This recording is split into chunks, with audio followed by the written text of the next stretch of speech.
Hello dear student, welcome to all of you. ये हमारा shear force और bending movement का 8th लेक्चर सीरीज है। इसमें हम बात करने वाले हैं, a simply supported beam is subjected to a single couple at mid span. एक सिंगल कपल एक्ट कर रहा है बीम के मिड स्पैन पर, और ये क्वेश्चन कंपटीशन एग्जाम के लिए बहुत ही ज्यादा इंपॉर्टेंट है। ऐसे क्वेश्चन एग्जामिनर ज्यादा फॉर्म करता है, क्योंकि ऐसे क्वेश्चन में स्टूडेंट बहुत कंफ्यूज होता है और एग्जामिनर को ये चीज का फायदा मिलता है और वो क्वेश्चन में फंसा देता है।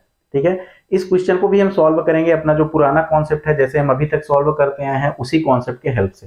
ठीक है, तो सबसे पहले यहाँ पर ये हमारा रिएक्शन है, support reaction A B, R A and R B is the reaction. तो पहला कंफ्यूजन कि सर यहाँ पर कोई वर्टिकल लोड नहीं है तो रिएक्शन क्यों आ रहा है। तो रिएक्शन इस वजह से आ रहा है, जैसे ये बीम है, ठीक है, यहाँ पर अगर आप क्लॉकवाइज कपल लगाए हैं, कपल मीन्स क्या, एक रोटेशन। ठीक है, जब यहाँ पर एक रोटेशन लग रहा है दैट मीन्स ये रिएक्शन पर जो अपना सपोर्ट है वहां पर रिएक्शन तो देगा ही ना, एक वर्टिकल रिएक्शन तो देगा ही सपोर्ट पर, है कि नहीं। तो इसी वजह से रिएक्शन आता है। वहां पर डायरेक्टली डाउनवर्ड फोर्स नहीं अप्लाई हो रहा है बीम पर, बट इनडायरेक्ट में तो रिएक्शन देगा, क्योंकि आप रोटेशन दोगे तो सपोर्ट पे कुछ ना कुछ तो रिएक्शन देगा ना। वैसे कर रहे हो तो इधर भी रिएक्शन, इधर भी कुछ तो रिएक्शन आएगा ही। इसी वजह से रिएक्शन हमें कैलकुलेट करना पड़ता है। तो यहाँ पर इक्विलिब्रियम कंडीशन अप्लाई करिए, वही अपना जो first step, apply equilibrium condition, apply equilibrium condition to find support reaction. अपना पहला स्टेप होता है सपोर्ट रिएक्शन फाइंड आउट करना। अब यहाँ पर क्या हो जाएगा, vertical summation of vertical forces is equal to 0। That is vertical forces क्या है, आर ए, और बीम में कोई भी डायरेक्टली वर्टिकल फोर्स नहीं है, सिर्फ आर ए है और आर बी। आर ए और आर बी क्या हो जाएगा, 0।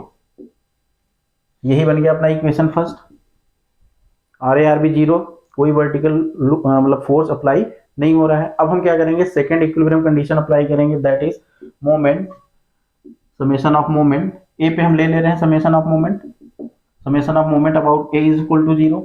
अब ए पर हम मोमेंट लेंगे, यहाँ पर जो हमारा साइन कन्वेंशन होता है अपने अकॉर्डिंग हम ले सकते हैं, that is clockwise positive, anti clockwise negative. ठीक है, तो आर ए के कारण ए पे कोई मोमेंट नहीं होगा, 0। एम और ए, तो एम क्या है, मोमेंट है। अब यहाँ पर बहुत student m into L by 2 कर देते हैं, वो खुद ही मोमेंट है। मोमेंट इक्वल टू क्या होता है, force into distance. Moment equal to क्या होता है, फोर्स इंटू परपेंडिकुलर डिस्टेंस। भाई जब फोर्स इंटू परपेंडिकुलर डिस्टेंस होता है, तो जब ये खुद ही मोमेंट है तो क्यों मेहनत कर रहे हो उसको डिस्टेंस से मल्टीप्लाई करके, ये तो खुद ही मोमेंट है। तो बस आप साइन कन्वेंशन लीजिए और मोमेंट को एज इट इज रखिए। ठीक है, तो क्या हो जाएगा आपका साइन कन्वेंशन कैसा है, ए के अबाउट कैसा रोटेशन दे रहा है, ये क्लॉकवाइज है, ए के अबाउट क्लॉकवाइज। यहाँ पर रोटेशन चेक भी नहीं करना है, रोटेशन बना हुआ है क्लॉकवाइज, और हमने क्लॉकवाइज को कैसे लिया हुआ है, क्लॉकवाइज को पॉजिटिव। अब देखिए हम ऐसे एरो बनाते हैं, हम इसको चाहे तो हम ऐसे भी क्लॉकवाइज बना सकते हैं, this is clockwise taken as positive, this is anti clockwise taken as negative. मतलब इस साइन कन्वेंशन को आप ऐसे भी शो कर सकते हो। तो इसमें भी कंफ्यूज अगर हो रहे हो तो ये भी कंफ्यूजन क्लियर हो जाएगा। ठीक है, आप ऐसे एरो बनाए तब भी क्लॉकवाइज, ऐसे एरो बनाए तब भी क्लॉकवाइज। अब जो घड़ी होती है, वॉच होती है, उसकी जो सुइयां होती हैं, नीडल्स, ये तो पूरा ऐसे ही मूव करता है ना, इधर ऐसे डायरेक्शन में। अब आप यहां से इधर दिखा दीजिए या इधर से इधर दिखा दीजिए, बात तो वही हुआ, तो वही चीज है। अब वहां पर पूरी वॉच थोड़ी बनाओगे कि क्लॉकवाइज रोटेट हो रही है। ठीक है, एक अपना साइन है जिससे हम शो कर सकते हैं, बस उतना ही है। तो यहां पर ये हो गया क्या, पॉजिटिव, क्लॉकवाइज है पॉजिटिव प्लस एम। दूसरा फोर्स क्या लग रहा है, आरबी, फोर्स या रिएक्शन आरबी लग रहा है। आरबी कैसा रोटेशन देगा, एक अबाउट एंटी क्लॉकवाइज, तो एंटी क्लॉकवाइज आरबी। अब यहां पर कैसा आएगा anticlockwise, that is taken as negative, तो minus RB into perpendicular distance, that is L. अब आरबी क्या है, फोर्स, और एल क्या है, परपेंडिकुलर डिस्टेंस। अब यहां पर फोर्स इंटू परपेंडिकुलर डिस्टेंस हमने लिया, इक्वल टू क्या, 0। ठीक है, तो अब ये क्या हो जाएगा आपका, R B into L is equal to M. तो आर बी इक्वल टू क्या हो जाएगा, M by L. R B equal to capital M by L. तो जब हम इसको इक्वेशन फर्स्ट में पुट करेंगे तो हमको आर ए मिल जाएगा।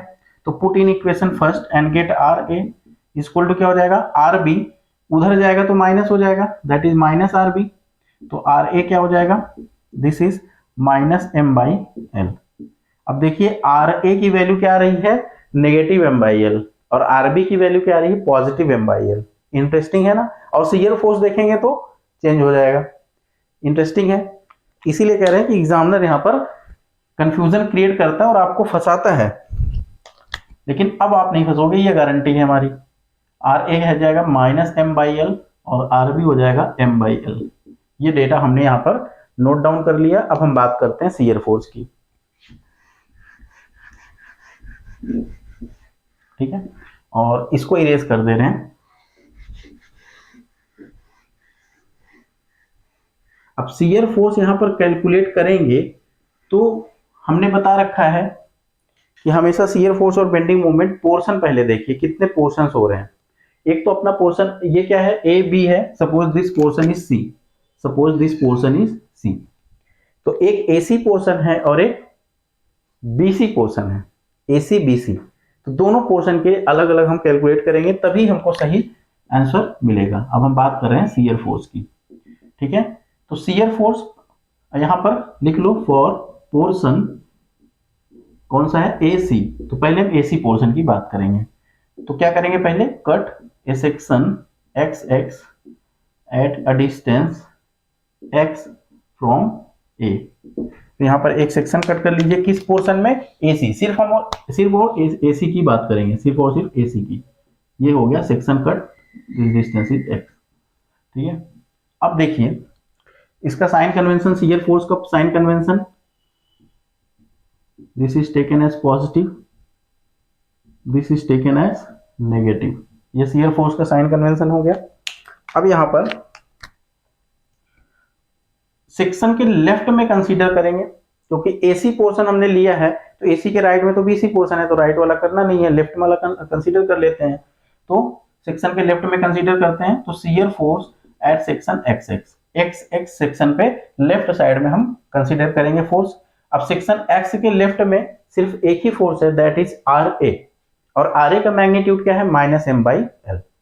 और सेक्शन के लेफ्ट में अपवर्ड फोर्स, सेक्शन के लेफ्ट में upward force that is taken as positive. यहां पर क्या हो जाएगा, प्लस और प्लस आर ए, पहले तो लिखिए प्लस आर ए, और आर ए का मैग्नीट्यूड क्या है, -m/l। आर ए का मैग्नीट्यूड क्या है, -m/l। तो प्लस और माइनस का मल्टीप्लाई क्या होता है, माइनस ही होगा, तो -m/l, ठीक है। तो shear force eight section X x कितना आ गया, -m/l। क्लियर है। और ये जो हमने x डिस्टेंस लिया हुआ है वो किस पोर्शन के लिए लिया हुआ है, सेक्शन पोर्शन AC के लिए, that is A to C के लिए है, और ये कांस्टेंट वैल्यू आई है, -m/l की कांस्टेंट वैल्यू आई है। तो ये कहां से कहां तक वैलिड रहेगी, पूरे के पूरे AC पोर्शन पर वैलिड रहेगी, क्योंकि आप सेक्शन को A पर रखेंगे तब भी -m/l, सेक्शन को C पर रखेंगे तब भी -m/l। यहां पर डिस्टेंस का कोई रोल नहीं है, पूरे के पूरे पोर्शन पर -m/l ही रहेगा, ठीक है। अब यहां पर आप लिख सकते हैं कि shear force at A -m/l and shear force just left to C, just left to C, just left to C इसलिए क्योंकि C के राइट पे दूसरा पोर्शन आएगा, और उस पोर्शन के लिए दूसरा शियर फोर्स हम बाद में कैलकुलेट करेंगे, ठीक है। तो लेफ्ट टू राइट इसलिए कि साइन वेरी करेगा अभी वहां पर। तो C के हमेशा मैंने ये प्रीवियस लेक्चर में बता रखा है कि क्यों हम लेफ्ट टू राइट लेते हैं, आप वहां पे देख सकते हैं। तो shear force just left to C क्या हो जाएगा आपका, ये हो गया आपका -m/l। तो ये वैल्यू A से लेके लेफ्ट टू C तक -m/l हो गई। अब हम बात करेंगे पोर्शन, कौन सा पोर्शन बचा है, BC, पोर्शन BC के लिए। अब बात करेंगे पोर्शन BC के लिए, फॉर पोर्शन BC। तो पोर्शन BC पे एक सेक्शन कट कर लेते हैं, एक्स एक्स, ठीक है। ये मैंने पोर्शन BC पे सेक्शन कट किया, और इसी सेक्शन पर हम शियर फोर्स फाइंड आउट करेंगे। तो हम चाहें तो सेक्शन के राइट से फाइंड आउट कर लें, तुरंत हमको वैल्यू मिल जाएगी, या फिर हम सेक्शन के लेफ्ट से। तो अभी हम लेफ्ट से फाइंड आउट कर ले रहे हैं। राइट में तो आपको ऐसे दिख रहा होगा कि सेक्शन के राइट में क्या है, एक ही फोर्स है, दैट इज सेक्शन के राइट में अपवर्ड, सेक्शन के राइट में upward that is taken as negative, और वैल्यू क्या है, -m/l, तो -m/l तुरंत मिल गया वैल्यू। लेकिन हम लेफ्ट से कर ले रहे हैं क्योंकि यहाँ पर मोमेंट भी लगा हुआ है, तो जिस छात्र को समस्या होगी वो देख लेगा। अब यहाँ पर देखिए सेक्शन के लेफ्ट में क्या है, summation of vertical forces, summation of all vertical forces either left or right of the section, this is definition of shear force। तो हमें सिर्फ और सिर्फ वर्टिकल फोर्सेस का ही सम करना होता है, ठीक है, वो चाहे अपवर्ड हो या डाउनवर्ड हो, बट फोर्स वर्टिकल होना चाहिए। अब देखिए यहाँ पर वर्टिकल फोर्स क्या है, आर ए है, सेक्शन के लेफ्ट में अपवर्ड, सेक्शन के लेफ्ट में upward, that is taken as positive, तो पॉजिटिव आर ए, ये यहाँ पर मैंने लिख रखा है positive R A that is minus M by L, तो यहाँ पर डायरेक्टली हम लिख ले रहे हैं माइनस एम बाई एल, ठीक है, minus M by L. Again moment को तो हम कंसीडर करेंगे नहीं क्योंकि वो फोर्स नहीं है, वो मोमेंट है, और शियर फोर्स का डेफिनेशन क्या है, समेशन ऑफ वर्टिकल फोर्सेस इधर लेफ्ट और राइट ऑफ द सेक्शन, तो हम मोमेंट को नहीं कैलकुलेट करेंगे शियर फोर्स में, तो सिर्फ और सिर्फ क्या हो गया माइनस एम बाई एल। अगर यही हम राइट सेक्शन के राइट में देखें तो सेक्शन के राइट में मैंने पहले ही बताया, राइट में upward that is taken negative, तो माइनस एम बाई एल, तो मतलब shear force eight section X x क्या है, माइनस एम बाई एल है, ठीक है, तो माइनस एम बाई एल है, that is valid from just shear force just right to C minus m by L and shear force at B minus m by L। अब आप यहां पर देखिए कि पूरे केस में यहां पर भी माइनस एम बाई एल, यहां माइनस एम बाई एल, यहां मतलब A से लेके B तक कितना शियर फोर्स है, माइनस एम बाई एल, पूरा का पूरा कांस्टेंट शियर फोर्स है माइनस एम बाई एल का। लेकिन शियर सपोर्ट रिएक्शन की बात करें तो सपोर्ट रिएक्शन ए पर माइनस एम बाई एल है और बी पर कितना है, प्लस एम बाई एल है, और पूरे पूरे शियर फोर्स कितना है, पूरे सेक्शन पे, पूरे बीम पे माइनस एम बाई एल। तो ये डिफरेंस था, ये मैंने पूरा कॉन्सेप्ट लगा के कर लिया, बाकी आप इजी तरीके से कर सकते हैं, ठीक है, लेकिन ये कॉन्सेप्ट सीखना जरूरी है। अब यहाँ पर हम बना सकते हैं शियर फोर्स डायग्राम, और इसके बाद फिर हम बात करेंगे बेंडिंग मोमेंट की। यहाँ पर शियर फोर्स डायग्राम कैसे बनेगा, सबसे पहले बेस लाइन बनाओ, ये बनी अपनी बेस लाइन। अब ए से लेके बी तक कांस्टेंट है माइनस एम बाई एल, तो माइनस है तो बेस लाइन के नीचे एम बाई एल, कांस्टेंट है, कांस्टेंट बना दो यहाँ पर, और कांस्टेंट कैसा बन जाएगा, रेक्टेंगल, दैट इज नेगेटिव। ये हो गया क्या अपना शियर फोर्स डायग्राम। तो इस पर्टिकुलर जो क्वेश्चन है इसके लिए शियर फोर्स क्या होगा, minus M by L, variation कैसा है, कांस्टेंट। तो क्वेश्चन यहां से बन गए, क्वेश्चन जो अपना बनाया हुआ यही क्वेश्चन है, इसका शियर फोर्स कैसा होगा, कांस्टेंट होगा, मैग्नीट्यूड क्या होगा, माइनस एम बाई एल होगा शियर फोर्स का, ठीक है, ये हो गया। अब हम बात करेंगे बेंडिंग मोमेंट की, तो इसको इरेज करते हैं और बेंडिंग मोमेंट की बात करते हैं।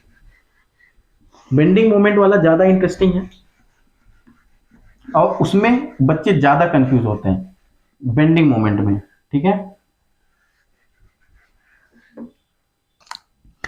हम बात करेंगे बेंडिंग मोमेंट की। बेंडिंग मोमेंट फॉर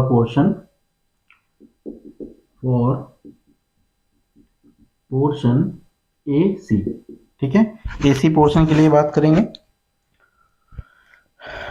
हमने ऑलरेडी यहां पर सेक्शन कट कर लिया है, आपको यहाँ पर मेंशन कर देना है कि cut section X X at distance X from point A, ठीक है, और हम पर्टिकुलर इस एक्स एक्स सेक्शन पर, suppose this is x1 section है और ये आपका x2 सेक्शन है जो कि BC पोर्शन के लिए है, ठीक है, उसको फर्दर अभी करेंगे। यहाँ पर हो जाएगा आपका bending moment eight section X x, ठीक है, पर इस सेक्शन की बात कर रहे हैं। अब इस सेक्शन के हम लेफ्ट साइड से प्रोसीड करेंगे, ठीक है, और यहाँ पर साइन कन्वेंशन बना ले रहे हैं। साइन कन्वेंशन कैसा होता है, that is sagging taking as positive and this is hogging taken as negative, ठीक है। अब यहाँ पर देखिए सेक्शन के लेफ्ट में this force RA is try to tend is clockwise, ये clockwise रोटेशन इसको देगा, that is सेक्शन के लेफ्ट में clockwise taken as positive, ये आपका हो जाएगा पॉजिटिव, एंड मोमेंट क्या हो जाएगा, force into perpendicular distance, force क्या है आपका RA है, इंटू परपेंडिकुलर डिस्टेंस क्या हो जाएगा x, ए से लेके सेक्शन का डिस्टेंस क्या है x, ठीक है। आर ए की वैल्यू क्या है, माइनस एम बाई एल है, तो plus into minus M by L करेंगे तो माइनस ही आ जाएगा, that is minus M by L into X, यही बनेगा अपना इक्वेशन। यहाँ पर लिख ले रहे हैं bending moment at X X is equal to minus M by L into X, ठीक है, ये आ गया अपना पर्टिकुलर दिस सेक्शन के लिए इक्वेशन। अब यहाँ पर ये जो अपना एक्स एक्स है ये कहां से कहां तक वैलिड रहेगा, ए से लेके सी तक, क्योंकि हम पोर्शन एसी की बात कर रहे हैं पर्टिकुलर दिस सेक्शन की। तो अगर हम बेंडिंग मोमेंट एट ए पर फाइंड आउट करना चाहें तो बेंडिंग मोमेंट ए कब होगा, जब ये सेक्शन ए पर आएगा, ए पर शिफ्ट करेंगे और ए पर शिफ्ट करेंगे तो एक्स इक्वल टू क्या हो जाएगा, 0। इसी को पुट कर देना है दिस इक्वेशन में, इन इक्वेशन फर्स्ट। ठीक है, अब यहाँ पर देखिए M minus M by L into X है, तो एक्स को जीरो करेंगे तो क्या हो जाएगा, bending moment at A is equal to 0। ठीक है, अब हम कहाँ पर देखेंगे, बेंडिंग मोमेंट सी पर, दैट मीन्स सी के जस्ट लेफ्ट में, सेक्शन को सी के लेफ्ट में रखेंगे तो bending moment just left to C.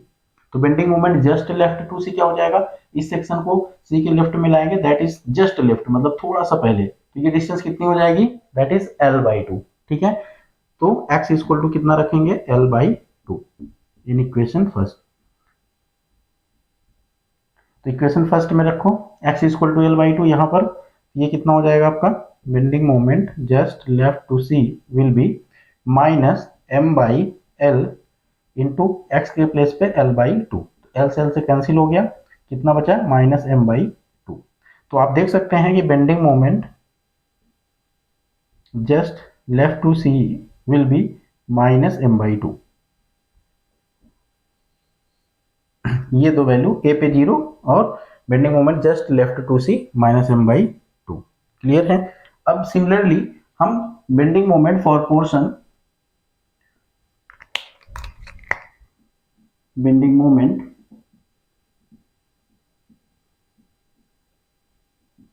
For portion CB, तो CB की बात करेंगे और ऑलरेडी ये हमारा रेड कलर से सेक्शन कट हुआ है।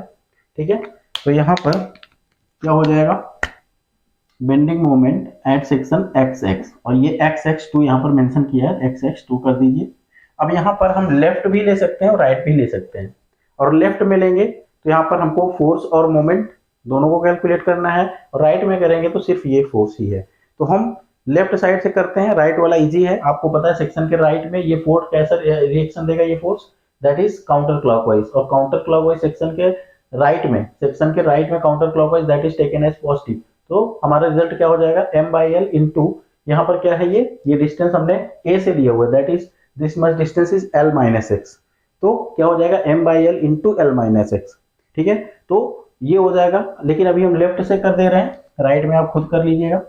तो इसका लेफ्ट से करेंगे तो क्या हो जाएगा, एक RA फोर्स है, RA कितना मोमेंट देगा x एक्स पे, that is force into perpendicular distance RA into x। अब हमारा डिस्टेंस क्या हो गया, दिस x। अब ये वाला सेक्शन भूल जाओ, अब ये वाला सेक्शन पे फोकस करो, रेड वाले पे। ठीक है, RA से दिस सेक्शन, ये हो जाएगा आपका RA इनटू x, और सेक्शन के लेफ्ट में ये क्लॉकवाइज रोटेशन है, तो सेक्शन के लेफ्ट में clockwise that is taken as positive. ठीक है, अगेन अब देखिए ये जो मोमेंट है, जो मोमेंट लग रहा है, मोमेंट और उसको डिस्टेंस से मल्टीप्लाई मत करिएगा, वो खुद ही एक मोमेंट है। जब हम फोर्स होता है, फोर्स से मोमेंट लेते हैं, तब फोर्स इनटू परपेंडिकुलर डिस्टेंस करते हैं कि उतना फोर्स कितना मोमेंट जनरेट करेगा। ठीक है, लेकिन ये खुद ही एक मोमेंट है, तो उसमें मल्टीप्लाई मत करिएगा, बहुत सारे स्टूडेंट मल्टीप्लाई करते हैं, वो गलती कर जाते हैं। तो यहाँ पर सिंपली क्या करना है, वो मोमेंट को आपको ले लेना है अकॉर्डिंग टू साइन कन्वेंशन। अब सेक्शन के लेफ्ट में क्लॉकवाइज मोमेंट, सेक्शन के लेफ्ट में clockwise moment that is taken as positive plus m। अब यहाँ पर वैल्यू RA की वैल्यू क्या है, minus m by L into x plus m। ये हमारा इक्वेशन बन गया। इसको हम ये भी लिख सकते हैं कि m minus M X by L, ये हो गया अपना bending moment at X X का इक्वेशन। और आप राइट से भी करेंगे तो सेम इक्वेशन आपको मिलेगा। क्लियर है। अब हम क्या फाइंड आउट करेंगे, बेंडिंग मोमेंट सबसे पहले हम फाइंड आउट कर लेते हैं बी पर। तो जब बी पर फाइंड आउट करेंगे, ये सेक्शन कहां पर आएगा, बी पर आएगा।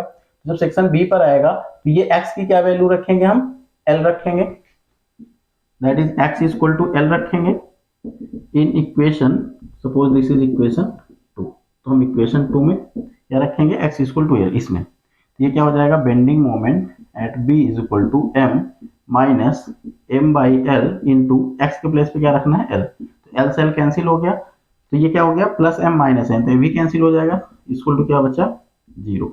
तो bending moment at B is equal to 0। Clear है। और वैसे भी सिंपली सपोर्टेड है, तो सिंपली सपोर्टेड बेंडिंग मोमेंट क्या होता है, 0 होता है, सिंपली पता है ना। अब हम क्या करेंगे, just right to C calculate करेंगे। Bending moment just right to C. ठीक है, तो जस्ट राइट टू सी कब होगा, यहां पर सेक्शन आ जाएगा पर्टिकुलर, जब यहां पर सेक्शन प्लेस करेंगे तो ये डिस्टेंस कितना हो जाएगा, सेक्शन का ए से ले रहे हैं ना, तो X equal to L by two, X equal to L by two हम पुट करेंगे इक्वेशन 2 में।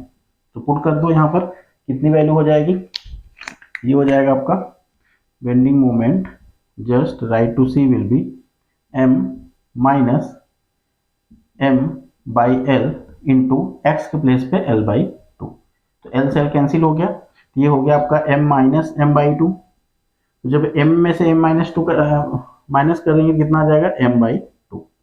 तो हमारा आ गया result, bending moment just right to C will be, bending moment just right to C will be m by two. ठीक है, और यही bending moment just left to C कितना था, माइनस m बाई टू था, और right to C plus m by two है। ठीक है, तो बेंडिंग मोमेंट एट सी पर दो वैल्यू है, that means sign is changing.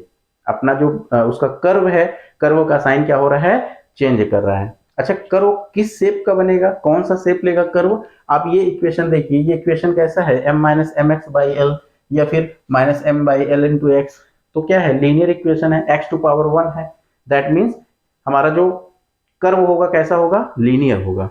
अगर x टू द पावर 2 होता, दैट इज क्वाड्रेटिक इक्वेशन होता, तब पैराबोला, पावर टू 3 होता देन क्यूबिक पैराबोला, तो पावर में 1 है, दैट इज लीनियर इक्वेशन हम ड्रॉ करेंगे। तो आइए पहले बेंडिंग मोमेंट डायग्राम ड्रॉ करते हैं, अब इसको इरेज कर दे रहे हैं और यहां पर हम बेंडिंग मोमेंट डायग्राम ड्रॉ कर लेंगे।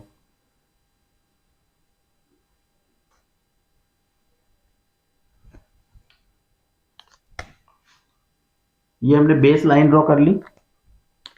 अब बेंडिंग मोमेंट ए और बी पर क्या है, 0 है, क्लियर, और जस्ट लेफ्ट टू सी, सबसे पहले जस्ट लेफ्ट टू सी मतलब ए टू सी का पोर्शन, पहले पोर्शन ए सी के लिए हमें बेंडिंग मोमेंट ड्रॉ करना है, तो ए टू सी, ए पर 0 है, अब जस्ट लेफ्ट टू सी क्या है, minus M by two, just left to C कितना है, माइनस एम बाई टू।